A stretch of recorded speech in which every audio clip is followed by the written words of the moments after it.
Hello friends, this is Dr. Sachin Goswami and I welcome you on our YouTube classes Goswami Classes। दोस्तों जैसा कि आप जानते हैं कि मैं आपकी KVS TGT इंग्लिश की तैयारी करा रहा हूं और उस सीरीज में पहले भी वीडियोस बनाई जा चुकी हैं। अगर आपने अभी तक वो वीडियोस नहीं देखी हैं तो डिस्क्रिप्शन बॉक्स में टेलीग्राम चैनल का लिंक दिया हुआ है, वहां से आप वो वीडियोस जरूर देखें।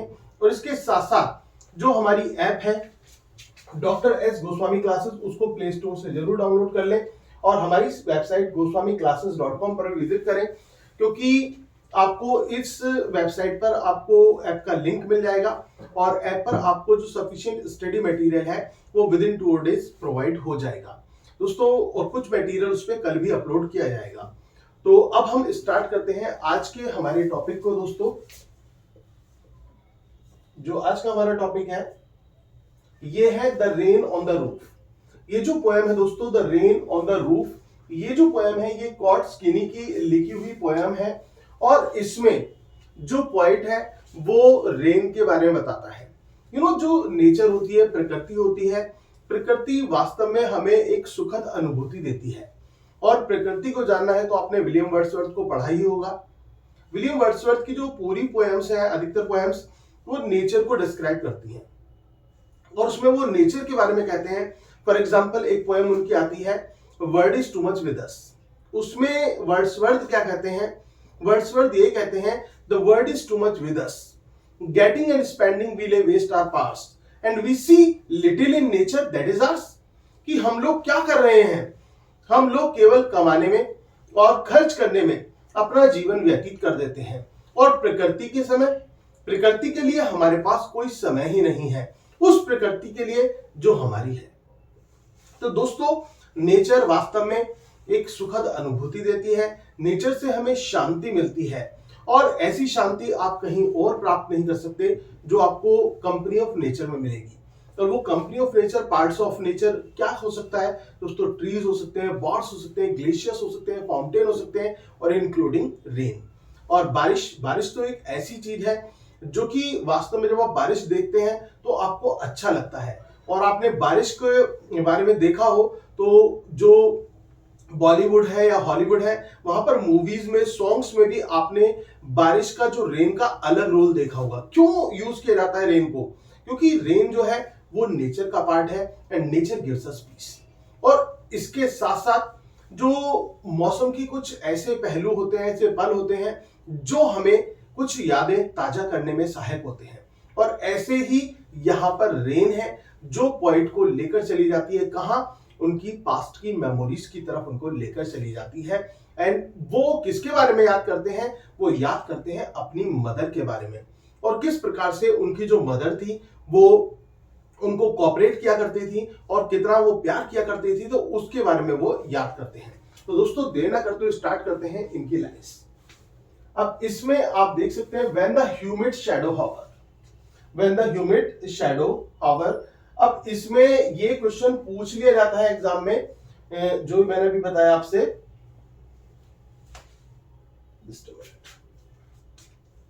इसमें क्वेश्चन आ जाता है किस चीज को लेकर? When the humid shadow hover. अब ये ह्यूमिड के बारे में पूछ लिया जाता है कि जो ह्यूमिड है, ये ह्यूमिड शैडो किसके लिए यहां पर कहा गया है? Humid shadow hovers over all the starry spheres. तो जब काले बादल आ जाते हैं, ह्यूमिड शैडो का मतलब यहां पर है ब्लैक क्लाउड से, डार्क क्लाउड से मतलब है। दोस्तों ये क्वेश्चन आ सकता है एग्जाम में, तो आपका आंसर क्या होगा? डार्क क्लाउड से है विद वाटर इनसाइड, जिसमें वाटर होता है तो वाटरी डार्क क्लाउड्स भी हम कह सकते हैं। तो उसके लिए ह्यूमिड शैडो कहा गया है। तो कुल मिलाकर रात का समय है, रात के समय में जो काले बादल है और किससे भरे हुए हैं? पानी से भरे हुए हैं। Over all the starry spheres, और कहां? वो सितारों की जो रोशनी है, ठीक है ना, जो सितारों से भरा हुआ आसमान है और वहां पर काले बादल जो है पानी से भरे हुए मंडरा रहे हैं। And the melancholy darkness gently weeps in rainy tears. And melancholy darkness का मतलब है जो सैड नाइट है, the night full of sad thoughts. ऐसी नाइट्स जिसमें हम दुखद विचार, क्योंकि डार्कनेस को किससे कंपेयर किया जाता है दोस्तों? डार्कनेस ग्लूमीनेस, यानी कि दर्द से इसको मेलंकॉली से रेफर किया जाता है। तो मेलंकॉली आप जानते हैं कि दर्द को कहा जाता है और डार्कनेस जो रात्रि है वो कैसी एक दर्द से भरी हुई डार्क जो नाइट है वो प्रतीत हो रही है। जेंटली वीप्स इन रेनी टीयर्स, और उसको महसूस किया जा सकता है किसमें? रेनी टीयर्स में। जो बादलों से निकलते हुए जो बारिश की बूंदें हैं वो जब नीचे की तरफ आ रही हैं तो ऐसे लग रही हैं जैसे मानो बादल के क्या आ रहे हो, आंसू आ रहे हो, और वो आंसू कहां गिर रहे हैं? वो नीचे की तरफ टीयर्स जो है वो फॉल हो रहे हैं। What a bliss to praise the pillow of a cottage chamber bed and lie listening to the patter of the soft rain overhead। और यहां पर जो पोइट है वो कुछ इमेजिन करता है और क्या कहता है कि कितना अच्छा लगता है ऐसे में जब आप लेटे हुए हो, आपका तकिया हो, तकिए के पास में आप तकिए को साथ लेकर लेटे हुए हैं और अपने रूम में है। कहां पर है वो? कॉटेज चैम्बर बेड में है, यानी कि अपने घर के अपने बेडरूम में वो वहां पर बैठा हुआ है और वो किसको सुन रहा है? Listening to the patter of the soft rain overhead. वो जो बारिश है, जो बारिश गिर रही है, बारिश की बूंदें जो आ रही हैं, वो टिप टिप जो आवाजें कर रही हैं, तो वो उन आवाजों को सुन रहा है। ठीक है, of the soft rain overhead, जो आवाज उसको सुनाई पड़ रही है। Every tinkle on the shingles has an echo in the heart. बारिश की हर बूंद दिल पर छाप कर रही है, यानी कि बारिश की हर बूंद जो पोइट है उसके दिल पर दस्तक दे रही है, उसको कुछ याद दिला रही है। इतना क्लियर हुआ साथियों? अगर आपको ये क्लियर हुआ है तो हम आगे बढ़ते हैं। And a thousand dreamy fancies into busy being starred and thousand recollections weave their air threads into the womb। और ऐसे समय में बहुत सारी जो इमेजिनेशंस हैं, कल्पनाएं हैं, वो दिमाग में आती हैं। और कैसे आती हैं? बिल्कुल थाउजेंड रिकलेक्शंस आती हैं। Weave their threads into the woof, और स्वप्न के समय वो जो यादें हैं वो ताजा हो रही हैं। जो रात्रि के समय, स्वप्न के समय वो जो यादें हैं, बारिश की बूंदों के साथ साथ वो यादें ताजा हो रही हैं। As I listen to the patter of the rain upon the roof, और कब? जब मैं अपने छत पर वो पानी की जो बूंदें हैं, जो बारिश की बूंदें हैं, उनको गिरते हुए सुनता हूं, उनकी आवाज सुनता हूं, तो मेरे मन में वो जो यादें हैं, वो जो रिकलेक्शंस हैं, वो अलाइव हो रहे हैं। और क्या कहता है? Now in memory comes my mother, और अब मेमोरी में कौन आ जाती है? मेरी मां आ जाती है। तो दोस्तों इसमें याद रख लेना, जो कॉर्ड स्किनी है वो किसको याद करते हैं इस पोएम में? क्वेश्चन इंपॉर्टेंट है, अपनी मदर को याद करते हैं। और कब याद करते हैं? जब वो जो बारिश की बूंदें हैं वो नीचे पड़ रही होती है। कहां? छत पर पड़ रही होती हैं, तो उस समय वो याद करते हैं। As she used in years gone to regard the darling dreamers, ere she left them till the dawn। और वो ये कहता है कि किस प्रकार से वो क्या करती थी, जो उसकी मां थी वो उसको इतना प्यार करती थी, उसकी जो मदर थी उसको वो बहुत प्यार करती थी, और इसके अलावा उसको वो पूरी रात जो है आराम से उसको सोने देती थी, सुबह तक सोने देती थी। Oh I feel her fond look on me, और मुझे याद है कि बारिश के दिनों में वो मेरा कितना ख्याल रखती थी। Feel her fond look on मी, कि वो कितना मेरा ख्याल रखती थी। ख्याल, एक माँ जो होती है वो बच्चे का इस तरह से ख्याल रखती है कि कहीं उसको ठंड न लग जाए बारिश के समय, तो वो उसको ज्यादा से ज्यादा कपड़े पहनाती है, अच्छी तरह से अंदर रखती है रूम के अंदर, तो उसको कुल मिलाकर प्रोटेक्ट वो करती है। और किससे? कोल्ड से। तो वो कहता है कि मुझे याद है वो एहसास की किस तरह से वो मेरी केयर करती थी। As I listened to this refrain which is played upon the shingles by the patter of the rain, और ये जो बारिश की जो बूंदों की आवाज है ये मुझे वो चीज याद दिला रही है। इतना क्लियर हुआ? अब देखिए इसमें दोस्तों, ये तो आपकी जो ये पोएम है, ये तो पोएम हो गई, ये तो क्लियर हो गई होगी आपकी पोएम में क्या है। एक बार मैं फिर से बता देता हूं। यहां पर पोएट ये कहता है, जब आसमान में काले बादल आते हैं रात्रि के समय, वो रात्रि जब सितारे जो है वो जगमगाते हैं, तो वो जो काले बादल आते हैं ना, तो उससे क्या होता है, उस समय मेलनकली का एटमॉस्फेयर है, और जो बारिश की बूंदें हैं वो ऐसी लगती हैं जैसे मानो वो नीचे की तरफ जब वो गिरती हैं, जैसे मानो वो रो रही हों, उनके आंसू आ रहे हों। और उस समय वो अपने रूम में होता है। जो पोइट है वो कहां पर है? वो अपने रूम में है, और वो उस आवाज को सुन रहा है, उनके पानी की कलकल की आवाज को वो सुन रहा है।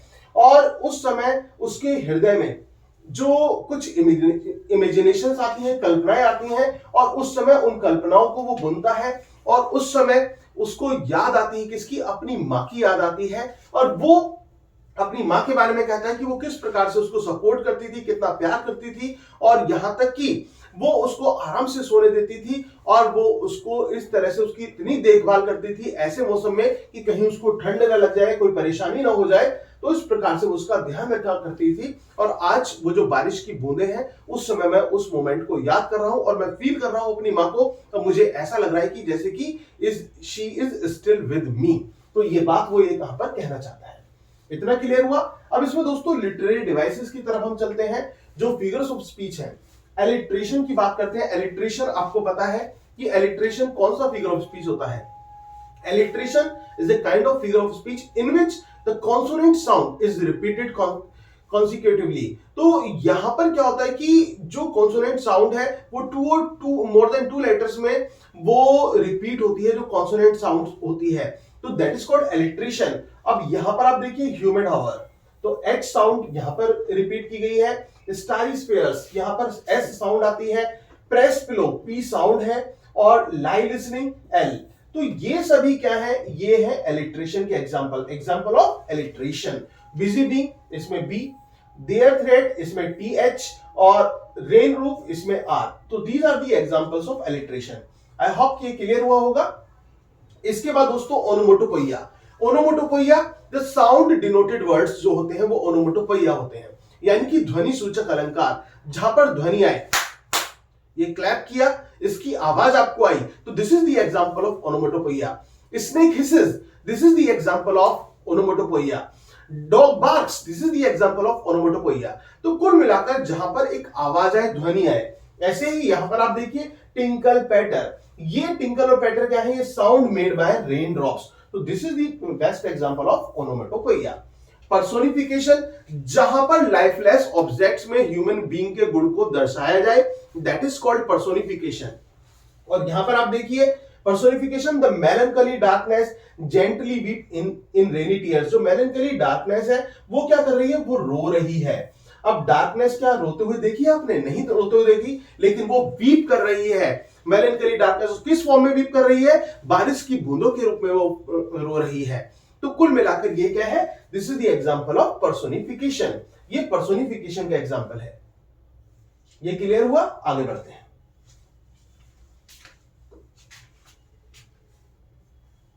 इसके बाद दोस्तों ट्रांसफर्ड एपिटाइट। ट्रांसफर्ड एपिटाइट क्या होता है, किस तरह की फिगर ऑफ स्पीच होती है।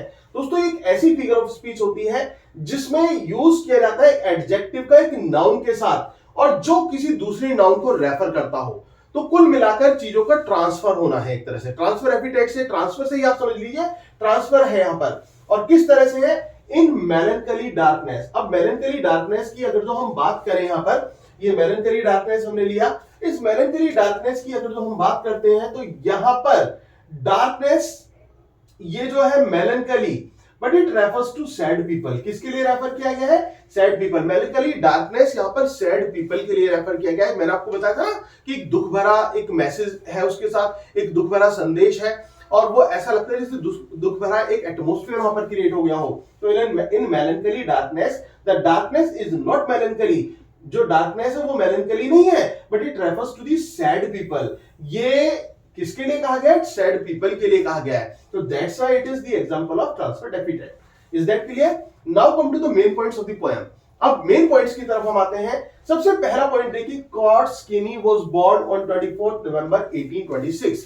क्वेश्चन पूछा जा सकता है कि इनका बर्थ कब हुआ। Your answer will be 24 November 1826। He was twice married and his second wife bore him 3 daughters. इनकी कितनी बार शादी हुई, 2 बार इनकी शादी हुई, और इनकी दूसरी पत्नी से इनको 3 बेटियां थी। Coates Kinney died in Cincinnati on 25th January 1904 at the age of 77। इनकी जो डेथ हुई वो कहां पर हुई, इनकी डेथ हुई 1904 में हुई, एट द एज ऑफ, कब हुई, 1904 में एट द एज ऑफ 77 हुई। ह्यूमिड शैडो का मतलब क्या होता है, ये तो दोस्तों पोएट से रिलेटेड क्वेश्चंस हो गए। अब हम आ जाते हैं पोएम से रिलेटेड पॉइंट्स, जो मेन पॉइंट्स है और जो एग्जाम में पूछे जा सकते हैं। इसमें आप देखिए ह्यूमिड शैडो का मतलब क्या है। Humid shadow refers to the dark clouds, those are full of water. बताया था आपको एक पोएम पढ़ाते हुए। तो ये डार्क क्लाउड्स है जो कि किससे भरे हुए हैं, पूरे पानी से भरे हुए हैं। दोस्तों क्लास अच्छी लग रही हो तो प्लीज वीडियो को लाइक जरूर कर दें। अगर आप चैनल पर नए हैं तो चैनल को सब्सक्राइब भी जरूर कर लें, ज्यादा से ज्यादा शेयर करें। और इस चैनल पर जल्द ही मैं आपके लिए दोस्तों केवीएस की विद इन 2 और 3 डेज ही केवीएस की एक मैराथन क्लास भी लाने वाला हूं। और ये जो मैराथन क्लास होगी आपके लिए बहुत ही प्रीशियस क्लास होने वाली है, बहुत ही फ्रूटफुल क्लास होने वाली है, क्योंकि इस क्लास में, इस मैराथन क्लास से आपको बहुत सारे क्वेश्चंस केवीएस के लिए मिलने वाले हैं। तो केवीएस पीआरटी, टीजीटी, पीजीटी सबको लेकर ये स्पेशल मैराथन क्लास है हमारी जो होने वाली है। तो उसको हम यहां पर मैं आपको बताऊंगा। तो दोस्तों चैनल को जरूर सब्सक्राइब कर लें आप, ठीक है, और ज्यादा से ज्यादा शेयर भी जरूर करें। आगे बढ़ते हैं। Starry spheres refer to sky at night time that is full of star. ये भी मैंने आपको बताया था। इसका मतलब क्या है, नाइट जो कि पूरी सितारों से भरी हुई है। 1000 recollections weave their air threads into the woof. इसका मतलब क्या है दोस्तों, 1000 recollections weave at their air threads into the woof का मतलब है व्हेन पीपल आर एस्लीप, जब लोग सोए हुए होते हैं, the memories of the past come back into their mind in the form of dreams. तो जो मेमोरी है पास्ट की, वो उनके सपने में, उनके किस रूप में आती है, स्वप्न के रूप में आती है। उनके पास किस रूप में आती है, स्वप्न के रूप में। In the poem the poet is not a child, he is an adult, his mother is not alive anymore. इस जो पोएम है उसमें पोएट जो है वो चाइल्ड नहीं है, वो एडल्ट हो चुका है, और उसकी जो मां है वो जीवित नहीं है। क्वेश्चन पूछा जा सकता है कि is his mother alive? No, his mother is not alive. उसकी मां जो है वो जीवित नहीं है। Summary of the poem. अब हम समरी की बात करते हैं। तो समरी क्या है दोस्तों, ये आपको मैंने पूरा पढ़ा ही दिया है, समझा दिया है, तो सारांश भी आपको अब आसानी से समझ में आ जाएगा, क्योंकि कोई बड़ी बात नहीं है यहां पर इसको समझना, क्योंकि आपको पूरी एक एक लाइन आपने पढ़ ली है, तो समरी फिर भी समझते हो। चलिए। During the rain the poet starts to recall all his past memories. और रेन के समय जो पोएट है वो अपनी पास्ट की मेमोरीज को याद करता है। When he is lying on his bed in his room, और जब वो अपने कमरे में अपने बेड पर लेटा हुआ है, he listens to the patter patter sound of the rain। तो वो जो पानी की जो टप टप की आवाजें हैं, टिप टिप की आवाज, उनको वो सुनता है। At the same time he starts to remember his old days when he was a little boy। और उसी समय वो उन दिनों को याद करने लगता है जब वो एक छोटा सा लड़का था। Further he remembers her dear mother who is not with him now। और फिर वो आगे याद रखता है कि किसको याद करता है, अपनी मां को याद करता है जो कि अब जीवित नहीं है, उसको वो याद करता है। He also remembers the time when his mother used to take care of him during the rainy days। और वो समय भी याद करता है जब उसकी मां रेनी डेज में उसका ध्यान रखा करती थी। और so that he could not catch a cold, ताकि उसको ठंड ना बैठ जाए, उसको ठंड ना लग जाए। All in all, the sound of rain reminds him of his past। और कुल मिलाकर जो साउंड ऑफ रेन है वो उसको किसकी याद दिलाती है, वो उसको उसके पास्ट की याद दिलाती है। तो दोस्तों उम्मीद है कि आपको मेरा पढ़ाया हुआ समझ में आया होगा, क्लास अच्छी लगी होगी। अगर क्लास अच्छी लगी हो तो प्लीज वीडियो को लाइक जरूर करें, और हमारी जो ऐप है उसको भी डाउनलोड जरूर कर लें गूगल प्ले से, और वीडियो को शेयर करना ना भूलें। अगर चैनल सब्सक्राइब नहीं किया है तो चैनल को भी सब्सक्राइब जरूर कर लें, और बेल आइकन को भी प्रेस करना ना भूलें, ताकि आपको रेगुलर जो नोटिफिकेशन है वो भी मिलते रहे। आज के लिए हम इतना ही रखते हैं। Thank you very much, yours doctor Sachin Goswami.